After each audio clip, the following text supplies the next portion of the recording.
राधे राधे। जय श्री कृष्णा।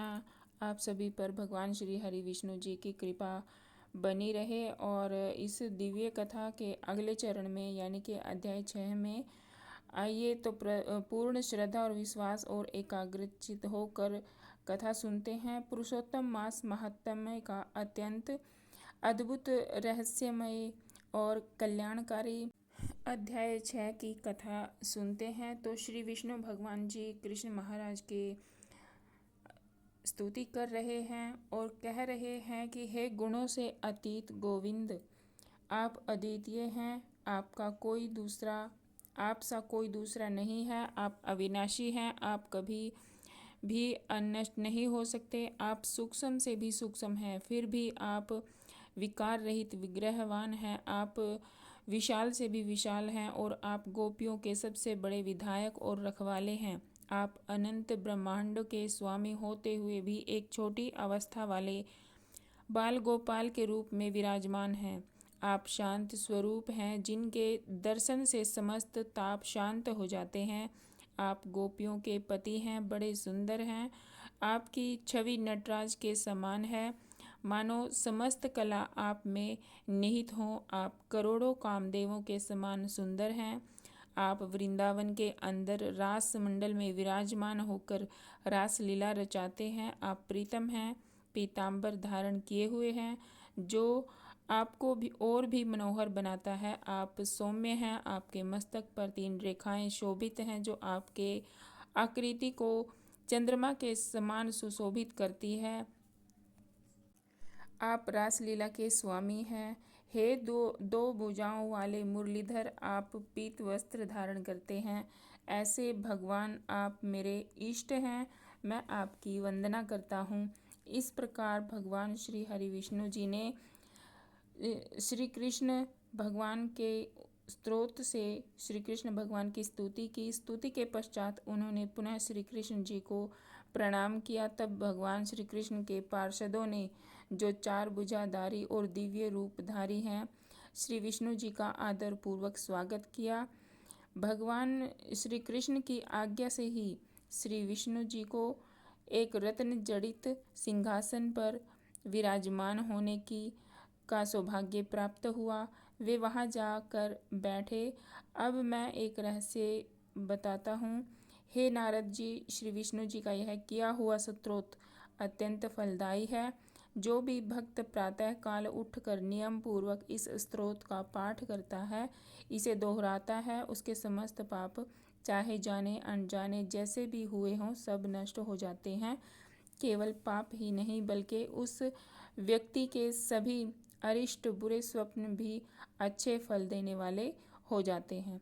अर्थात उसके जीवन के सभी दुर्भाग्य भाग जाते हैं और अंत में उस व्यक्ति की श्री गोविंद जी में अटूट भक्ति हो जाती है, जो पुत्र पौत्र धन यश सब कुछ बढ़ाने वाली होती है। अब आगे की कथा सुनो।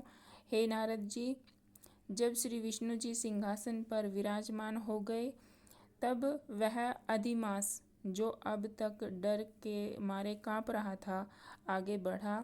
वह श्री कृष्ण जी के चरण कमलों में गिरकर इस प्रकार रोने लगा, जैसे कोई बिछड़ा हुआ पुत्र अपने पिता के पास आकर रोता है। उसके आंसू उन चरणों को धो रहे थे। यह दृश्य देखकर श्री कृष्ण जी साक्षात करुणा के सागर हैं। उन्होंने श्री विष्णु जी से पूछा, हे विष्णु जी, यह कौन है, कहाँ से आया है और यह क्यों इस प्रकार से रो रहा है? हमारे गोलोक धाम में तो किसी भी प्रकार का दुख होता ही नहीं।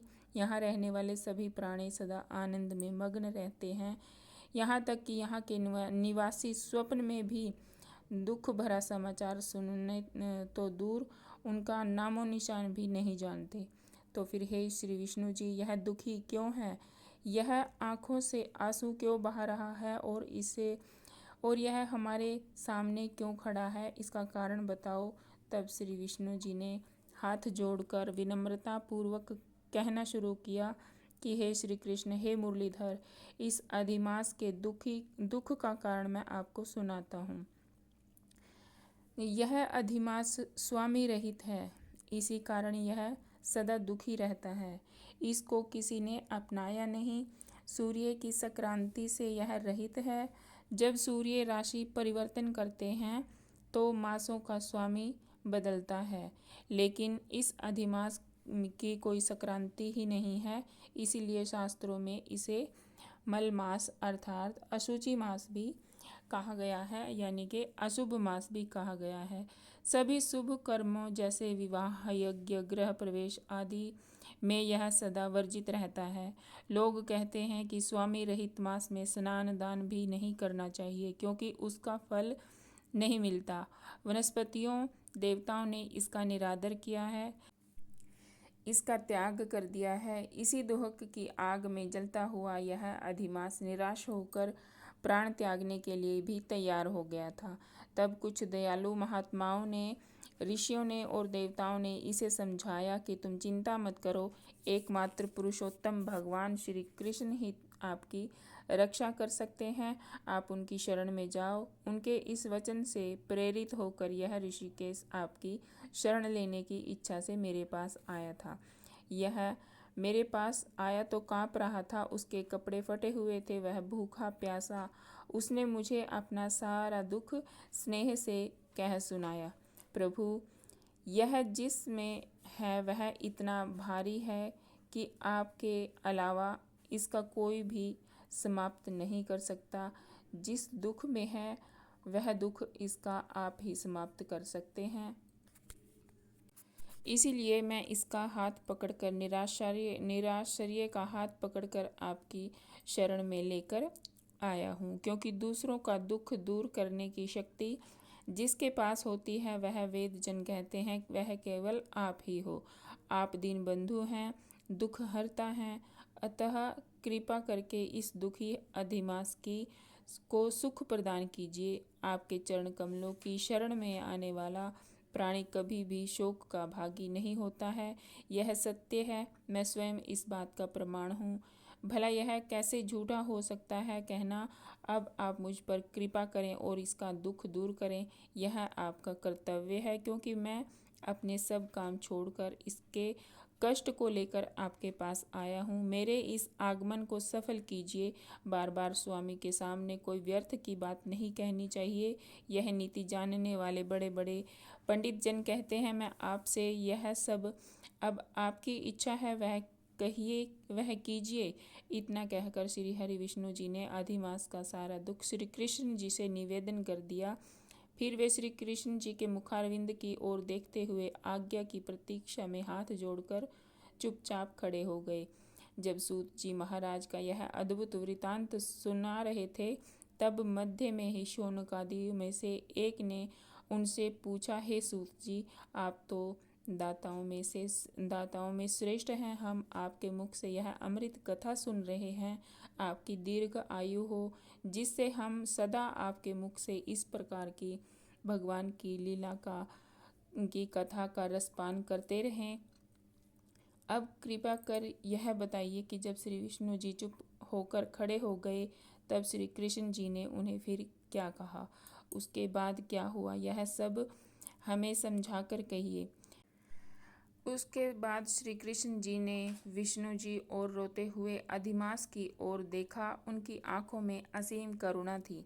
उन्होंने और कहना मुस्कुराते शुरू हुए किया, श्री कृष्ण यहाँ भगवान से जी ने और कहा आगे बढ़ती कि है आज कथा, से लेकिन अधिमास आपके आपको मूल मैं प्रश्न की पुरुषोत्तम नाम अंतिम दे रहा हूँ। आज से अधिमास या फिर मलमास की जगह आपको पुरुषोत्तम मास कहा जाएगा। तब से ही अधिमास को पुरुषोत्तम मास से जाना जाने लगा।